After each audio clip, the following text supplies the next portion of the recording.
Alhamdulillah, wa salatu wa salam ala rasulillah wa ala alihi wa sahbihi wa man wala. Nous avons souligné le fait que l'islam, à travers le Coran, appelle d'abord à la réflexion et au savoir. On n'entre pas dans l'islam tête baissée, mais après réflexion et après compréhension. Parce que mieux on comprend les choses, mieux on les met en pratique. Donc la pratique dépend de la qualité de la foi et la foi dépend de la qualité du savoir. C'est pour cette raison, dès le départ, le Coran incite à la méditation, à la réflexion, avant même l'adhésion à la foi.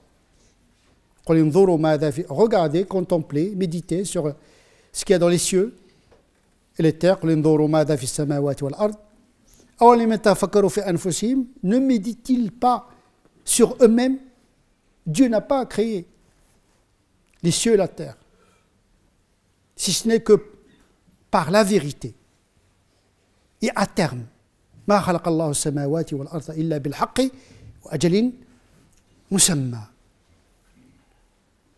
je vous conseille une chose, dit le Coran.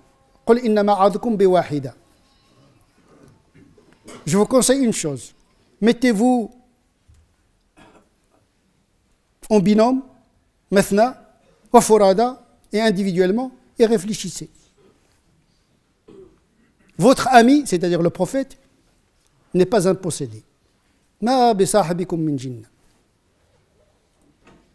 C'est un véridique. Contemplez sa vie et réfléchissez sur le phénomène mohammedien, sa naissance, sa vie, sa rectitude, sa droiture, sa véridicité. C'est la preuve que ce qu'il vous dit est vrai. Donc méditez sur soi-même, méditez sur le monde, méditez sur le messager lui-même qui vous apporte cette vérité avant même d'adhérer. Après vient la foi. Et puis, croyez en Dieu et son prophète. Et puis on a dit, après la foi, il y a la mise en œuvre de la foi en pratique. C'est-à-dire, la foi, c'est un moteur, c'est une énergie qui doit être canalisée. Une fois qu'on a cru en Dieu, eh bien, on passe à l'acte, pas avant. Parce que toute action religieuse qui ne repose pas sur l'acte de foi est une pratique profane et séculière et sécularisée, coupée de la transcendance. Nous comprenons dès lors que après la foi vient le culte, qui est l'incarnation de cette tension vers la transcendance, ou bien la réalisation de la transcendance à travers l'acte de l'adoration. Une forme de soumission à Dieu, volontaire et réfléchie après foi, laquelle foi est le fruit d'une conviction. C'est cette démarche, en tout cas, que nous devons opérer avec nos enfants. Vous savez, une foi qui est consentie et une pratique qui est consentie est mieux réalisée. Mais la pratique bête, il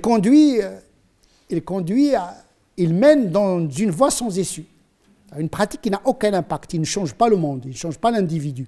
Il n'y a pas de transformation. C'est-à-dire lorsque la religion devient une culture, devient un réflexe. Elle se sécularise même pendant la prière. Quand vous faites la prière, pour la prière où Dieu est absent, ça devient, dans la forme, c'est un acte religieux, mais au fond, c'est un acte profane. Donc, si on n'a pas ces idées-là, la réflexion, la foi et la conscientisation de l'acte. Après la foi, il y a l'articulation en double attestation, La ilaha illallah, Muhammad Rasulullah, qui est le résumé qui va être détaillé par le reste des pratiques.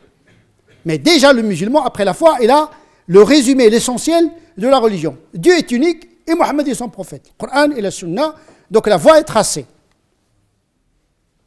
Il doit continuer la marche. Donc il met sur Ja'alnaka ala shari'atin min al-amri fattabi'ha. Donc la voie elle est tracée, le musulman doit s'engager dans la pratique.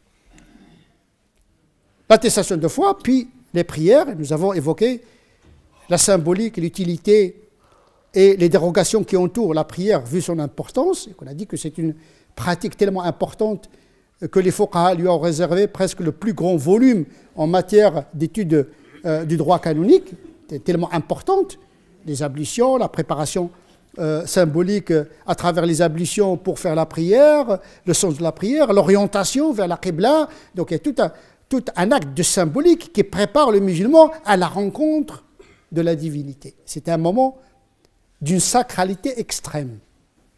C'est le moment le plus sacré dans la vie du musulman.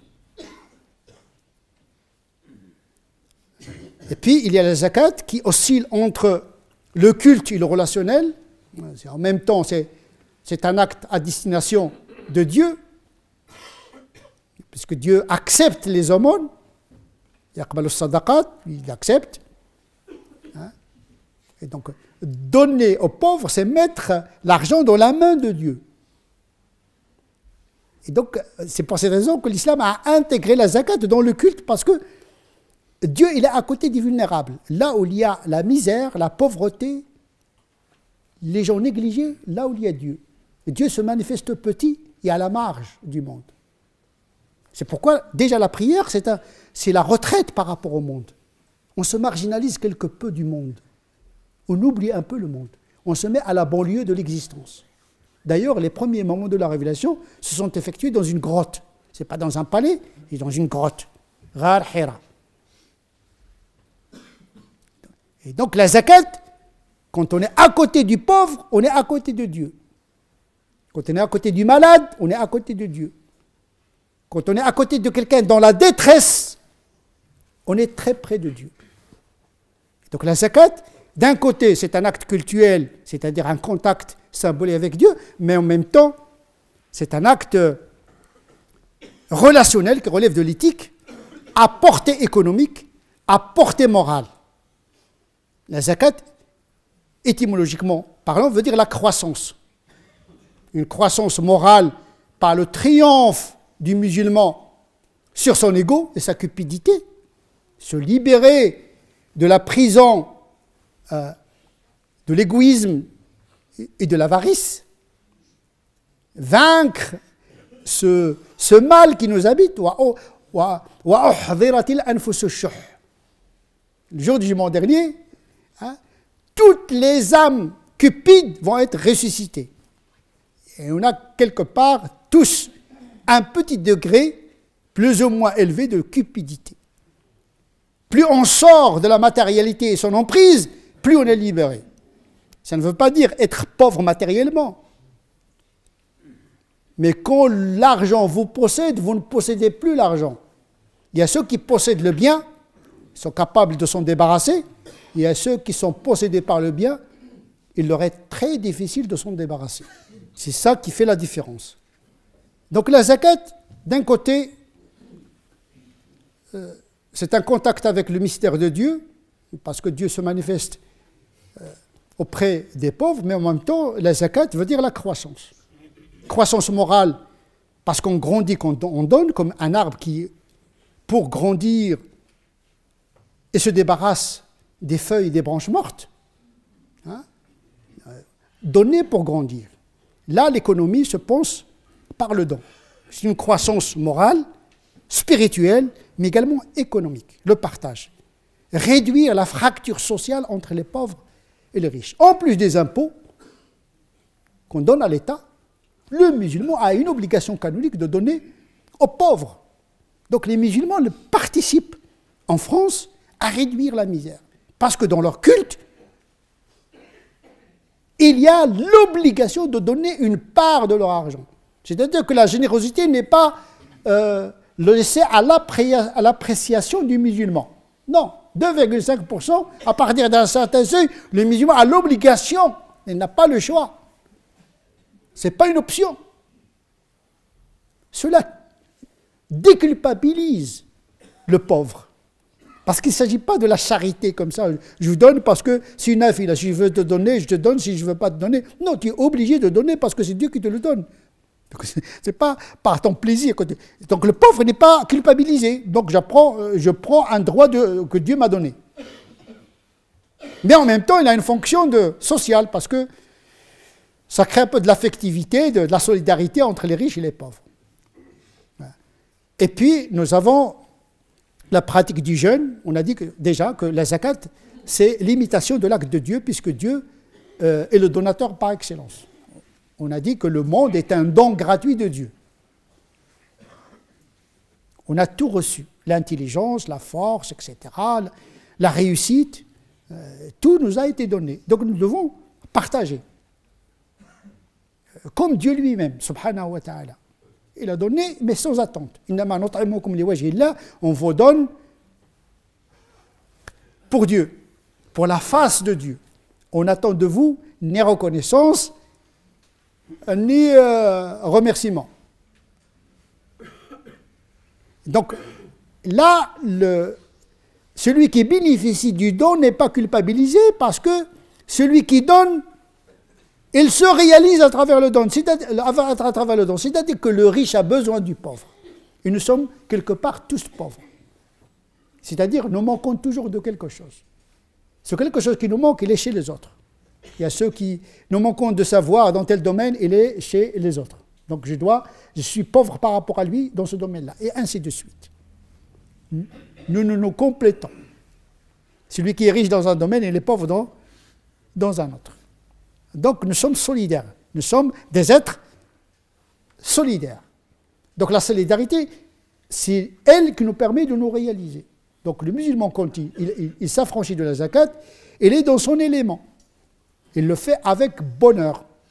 Et non seulement il doit donner la zakat, s'il peut donner encore plus, c'est mieux. Puis nous avons le jeûne qui est également une imitation de l'acte divin. Comme Dieu donne tout, eh bien, Dieu ne mange pas, ne boit pas, il est suffisant d'une certaine manière. L'istirna, il n'a pas besoin de quelque chose. Donc le musulman, il apprend l'effort de se suffire pour pouvoir donner, parce que le jeûne est toujours associé au don. Tu te prives pour donner. Zakat al-Fitr, parce qu'il y a toujours, voilà, la transcendance est liée au don. Salat est liée au don, et le jeûne également est lié au don. Et donc, l'imitation de Dieu, c'est-à-dire se suffire, ne pas boire, ne pas manger, ne pas avoir d'actes sexuels pendant la journée, c'est presque l'imitation des anges et de Dieu lui-même.